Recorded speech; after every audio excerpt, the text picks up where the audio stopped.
오순절에 성령 강림 후 예루살렘 교회는 크게 성장했습니다. 성도들은 날마다 성전에 모여 사도들의 가르침을 받았고 서로 교제하고 떡을 떼며 기도에 힘썼습니다. 안전병이가 일어나는 기적이 나타났습니다. 하지만 주님의 교회에 밝고 화려한 모습만 있는 것은 아니었습니다. 사탄이 유대인들을 충동하여 예수님의 제자들이 사고려 술에 취했다고 조롱했습니다.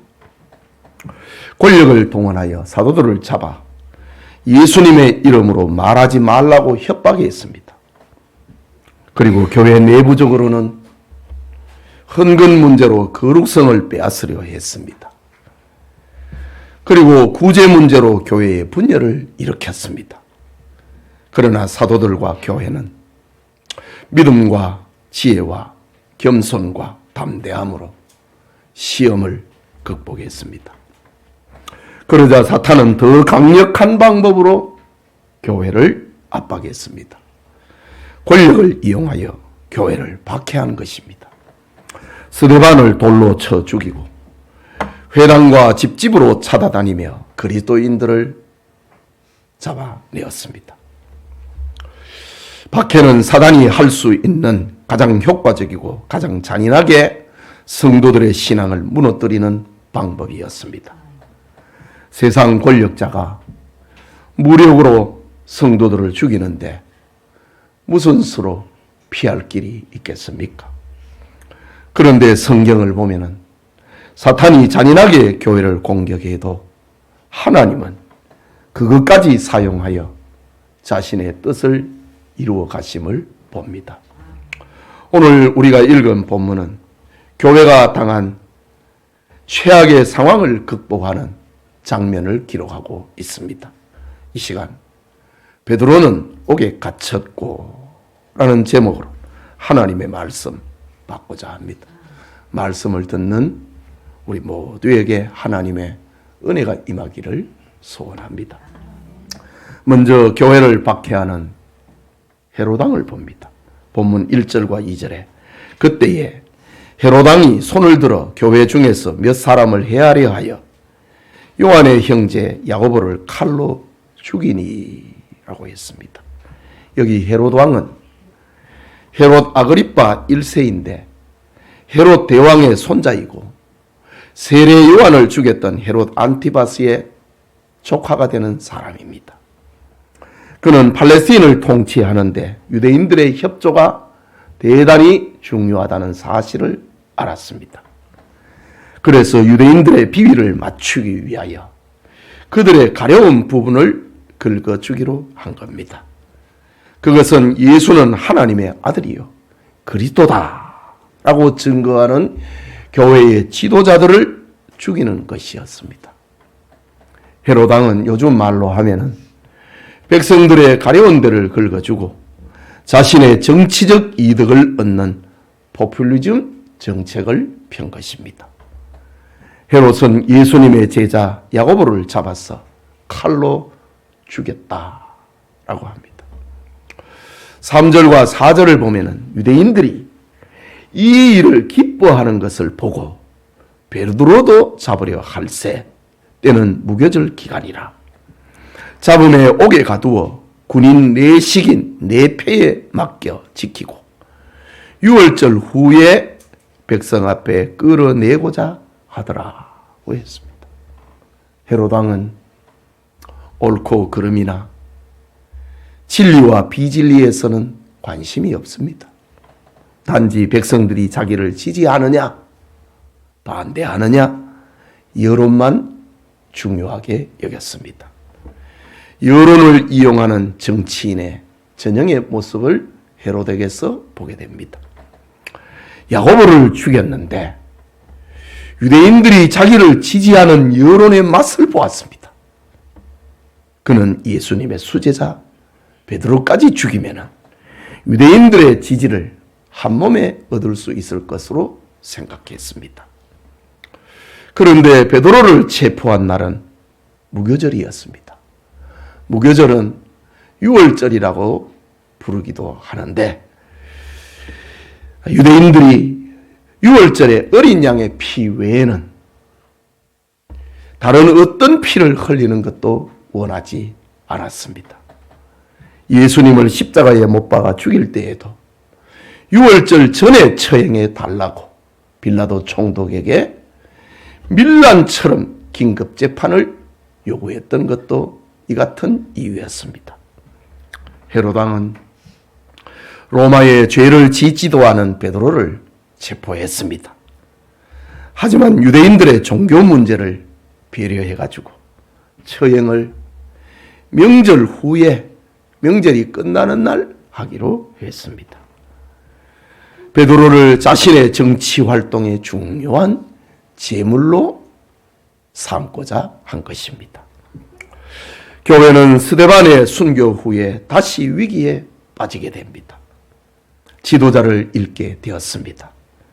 사도 야고보를 잃었는데 베드로까지 죽는다면 교회는 힘을 잃고 말 것입니다. 이런 경우에 교인들은 생각합니다. 하나님이 살아계신다면 교회의 지도자들이 왜 연속적으로 죽어야 하는가? 그리스도인이 된다는 것은 반드시 죽음으로 가는 것인가? 하는 의문을 제기합니다. 하지만 이런 의문은 바른 신앙인의 자세는 아닙니다. 교회도 문제를 만날 수 있습니다. 성도도 어려움에 빠질 수 있습니다. 이유는 우리가 사는 곳은 천국이 아니고 세상이기 때문입니다. 하나님은 출애굽한 이스라엘 백성들을 가나안으로 직행하여 데려가지 않으시고 40년 광야 행진을 통하여서 하나님을 배우고 인생의 연약함과 죄악됨을 배우게 하신 후에 가나안에 들어가게 하셨지요. 예수님께서도 제자들에게 말씀하셨습니다. 그때에 사람들이 너희를 환난에 넘겨주겠으며 너희를 죽이리니 너희가 내 이름 때문에 모든 민족에게 미움을 받으리라. 그러나 끝까지 견디는 자는 구원을 얻으리라 고 말씀해 주셨습니다. 세상에 사는 동안에 제자들은 미움을 받는다. 세상에 미움을 받을 것이다. 때로는 너희를 죽일 것이다. 라고 말씀하셨습니다. 그렇지만은 끝까지 견디는 자는, 믿음을 지키는 자는 구원을 얻을 것이다. 천국에 들어갈 것이다. 라고 말씀하셨습니다. 지금 예루살렘 교회가 이런 시련에 지금 빠졌습니다. 그런데 성경은 사탄이 하나님의 나라를 무너뜨리려고 누구를 공격하는지 알려주고 있습니다. 오늘날 같으면은 목사를 직접 공격하든지 아니면은 목사의 수족 같은 장로와 권사를 공격합니다. 오늘 여러분들에게 끝없는 시험이 밀려온다면 그는 분명 하나님의 나라의 중요한 사람임을 알아야 됩니다. 사탄은 교회의 중요한 사람을 집요하게 공격하기 때문입니다. 야고보를 죽이고 이제는 베드로를 죽이려고 합니다. 누구를 흔들어 놓으면 교회가 혼란에 빠지고 흩어진다는 것을 사탄이 알고 있기 때문입니다. 사탄은 예루살렘 교회의 기둥인 야고보를 죽이고 이제는 베드로마저 죽이려고 옥에 가두었습니다. 사탄의 계획은 성공한 것처럼 보입니다. 그러나 세상은 사탄의 동무대일 수는 없습니다. 전능하신 하나님께서 아시고 보시고 살피시기 때문입니다. 둘째로 기도하는 교회를 봅니다. 5절에 이에 베드로는 옥에 갇혔고 교회는 그를 위하여 간절히 하나님께 기도하더라고 했습니다. 베드로는 옥에 갇혔고 교회는 그를 위하여 간절히 하나님께 기도하더라고 합니다. 이 말씀은 단순하게 보녀도 그냥 지나갈 수 없는 소중한 교훈을 담고 있는 말씀입니다. 사람들은 위기를 만나고 사업과 가정과 자녀에게 문제가 생기면은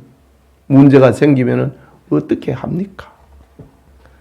문제를 해결할 사람이나 권력자를 찾게 됩니다. 그 다음에는 어떻게 합니까? 돈을 풉니다. 돈을 씁니다. 권력도 없고 돈도 없으면 어떻게 합니까? 육탄전으로 나갑니다. 데모를 합니다. 소리를 지릅니다. 그러나 오늘 성경을 보십시오. 성도들은 데모하지 않았습니다. 연판장을 돌리지도 않았습니다. 여론을 만들려고 하지 않았습니다. 신문을 이용하지도 않았고 유튜브를 이용하지도 않았습니다. 인터넷에 악플을 달지도 않았습니다. 그들은 간절히 하나님께 기도했다. 참 어리석어 보이고 약해 보이지만 성도들은 하나님께 기도했다라고 합니다. 여러분, 우리는 초대교회 성도들에게서 도전을 받아야 됩니다. 누구를 막론하고 고난과 위기는 닥칩니다. 인간의 힘으로 감당하기 어려운 일들을 만나게 됩니다. 때로는 억울한 일을 당하기도 합니다. 그때 사람들은 자기 지혜, 자기 방법, 자기 능력으로 사건을 처리하려고 합니다. 그러나 오늘 성경은 하나님을 찾았다 라고 합니다. 하나님의 품 안에 들어갔다 라고 합니다.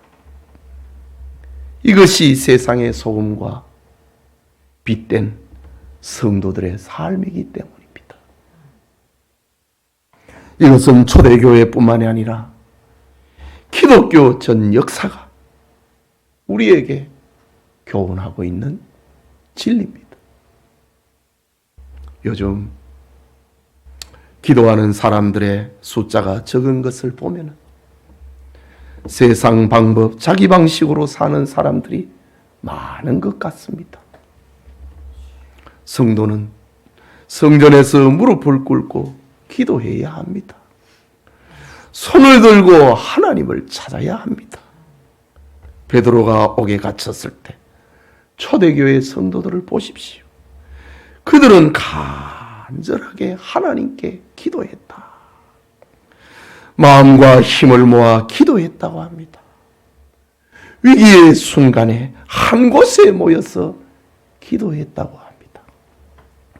여러분, 오늘날 교회에 다양한 프로그램도 필요하고 교육과 세미나도 중요합니다. 그러나 더 중요한 것은 기도하는 겁니다. 기도하지 않으면 성령이 역사하지 않습니다. 기도하지 않으면 전도의 역사가 없습니다. 기도하지 않으면 능력이 없습니다. 기도하지 않으면 내가 하는 겁니다. 내 머리가 하는 겁니다. 한국교회의 훌륭한 전통은 초대교회를 본받아 함께 기도하는 것이었습니다. 기도가 오늘의 한국교회를 만들었고 기도가 교인들을 복을 받게 만들었습니다. 기도하면은 성령이 역사합니다. 기도하면은 영이 새로워지고 기도하면은 귀신이 떠나갑니다.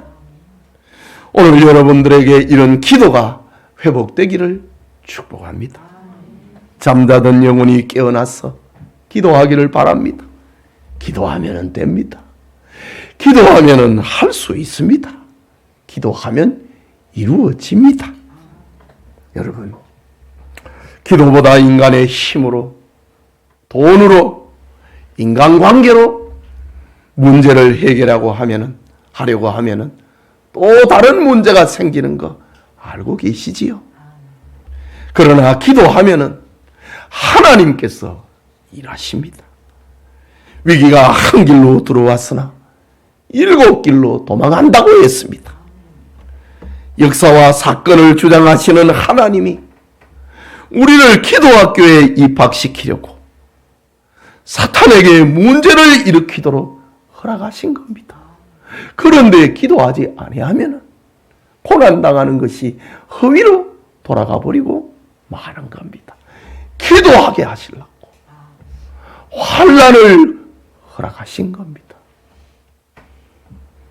헤로당의 잔인함과 교활함, 그의 이중성 앞에 베드로는 석방될 가능성은 전혀 없습니다.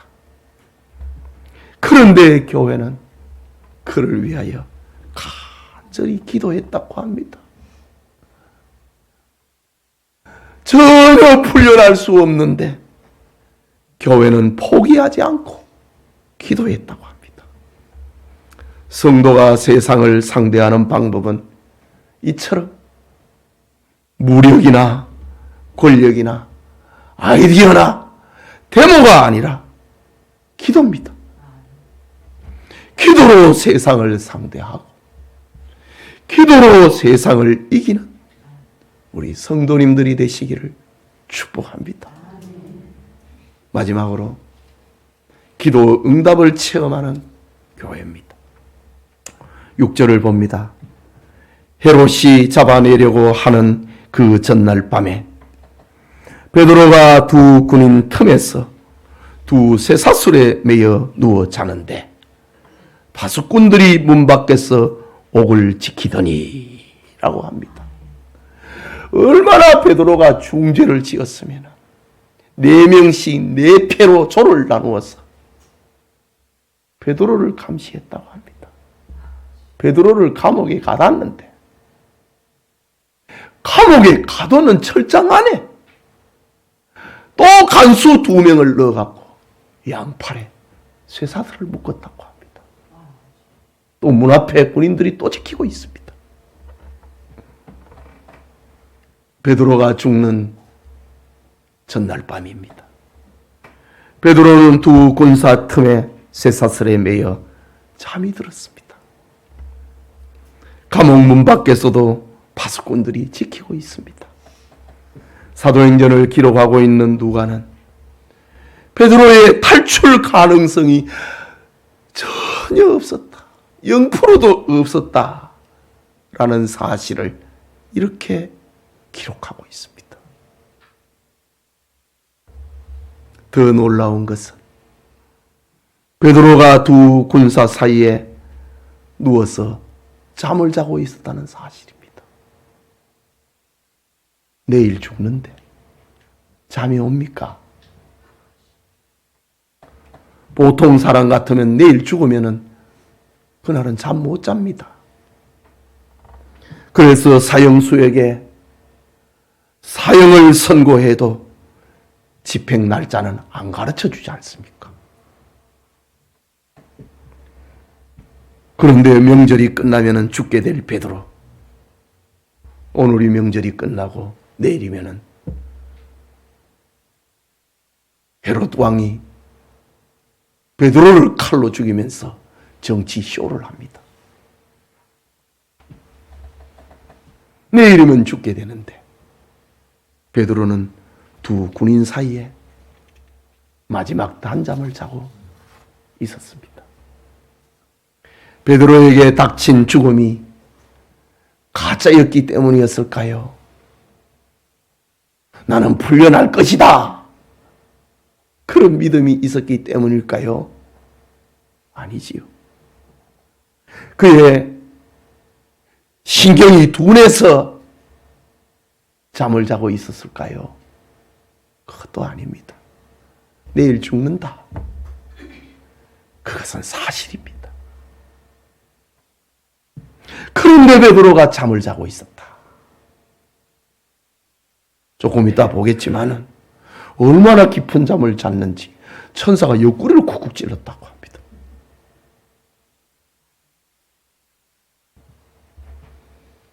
베드로가 이렇게 단잠을 자고 있던 이유를 성경은 죽음의 공포 속에서도 평안한 잠을 잘 수 있었던 것은 성도들의 기도가 있었기 때문이다. 지금 기도하고 있었습니다. 시편 127편 2절에는 여호와께서는 자신이 사랑하는 자에게 잠을 주신다고 했습니다. 내일 죽어도 베드로는 단잠을 잘 수 있었습니다. 여러분, 밤에 잠 못 주무신 분이 있습니까? 기도하십시오. 베드로는 내일 죽어도 오늘 잠잤다고 합니다. 여러분이 잠 못 주무시는 거는 뭐 걱정이 많아서 잠 못 자잖아요. 베드로는 내일 죽는데 흔들어 깨울 정도로 잠잤다고 합니다. 성경은 베드로의 자유와 석방을 드라마처럼 묘사하고 있습니다. 7절에서 10절에 기록되어 있는데, 베드로는 감옥에 갇혀 두 군사의 손목에 쇠사슬이 묶인 채 잠이 들었습니다. 그런데 감옥 안에 갑자기 천사가 나타나고 광채가 비치기 시작했습니다. 천사는 베드로의 옆구리를 치면서 일어나라, 급히 일어나라 라고 깨웁니다. 그러자 베드로를 묶은 두 손목의 쇠사슬이 저절로 풀어지는 겁니다. 천사는 베드로에게 겉옷을 입고 띠를 띠고 신을 신고 나를 따라오라고 합니다.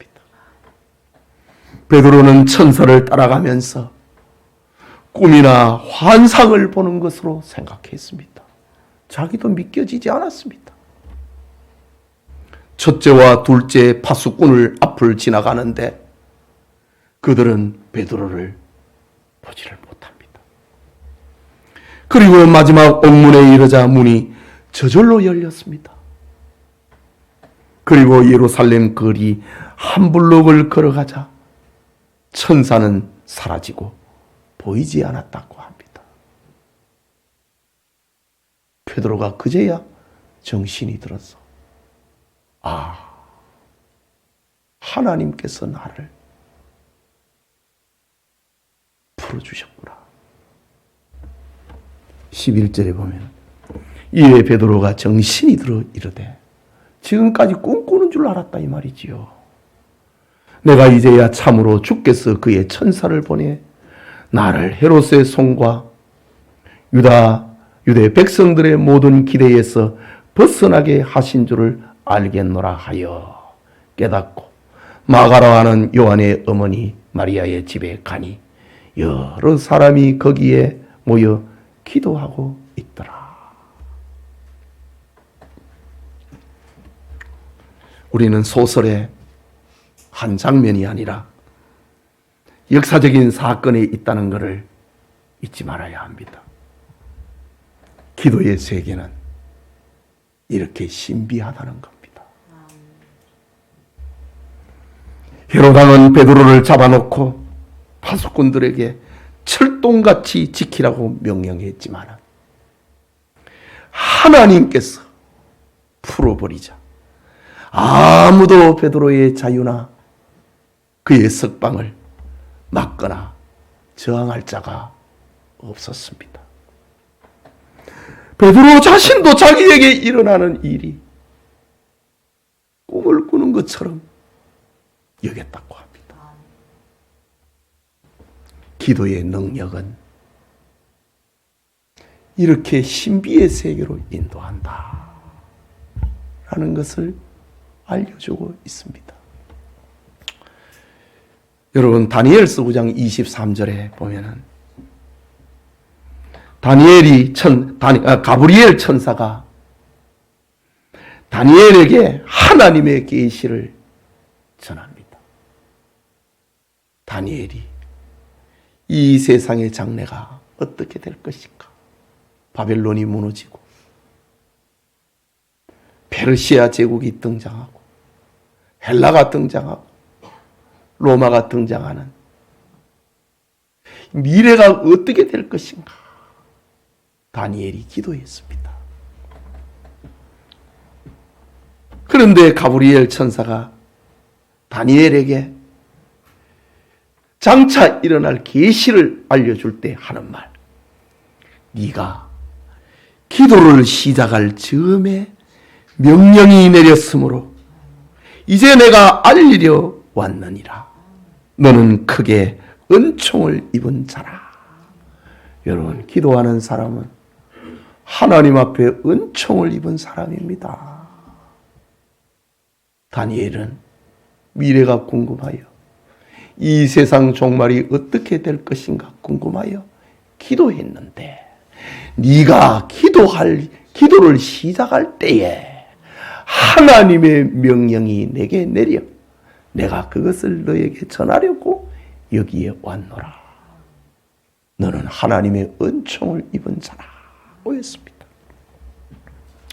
여러분, 우리가 기도를 시작하면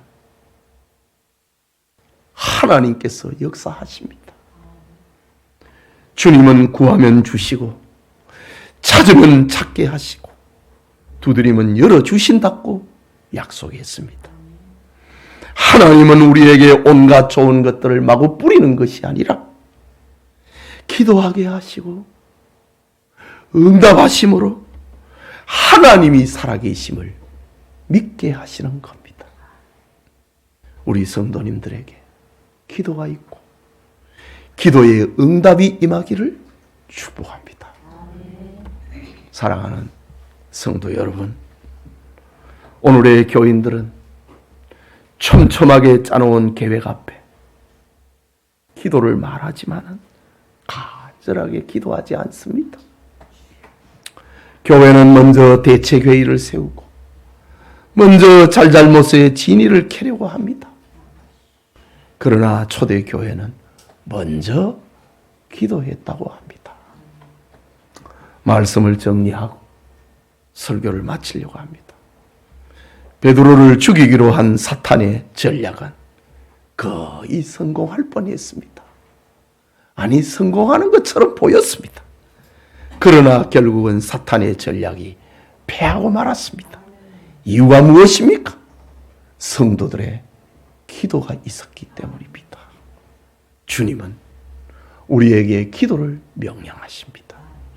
기도는 그때나 지금이나 위기와 절망을 해결하는 능력의 원천입니다. 기도는 불가능을 가능하게 만드는 힘이라는 사실입니다. 여러분에게 어떤 아픔이 있습니까? 어떤 압박, 어떤 시련이 있습니까? 어떤 위기와 어떤 슬픔, 어떤 괴로움이 있습니까? 어떤 답답함이 있습니까? 기도하십시오. 기도학교에 입학하십시오. 그러면 주님은 여러분의 길을 여시고 여러분을 구원해 주실 것입니다.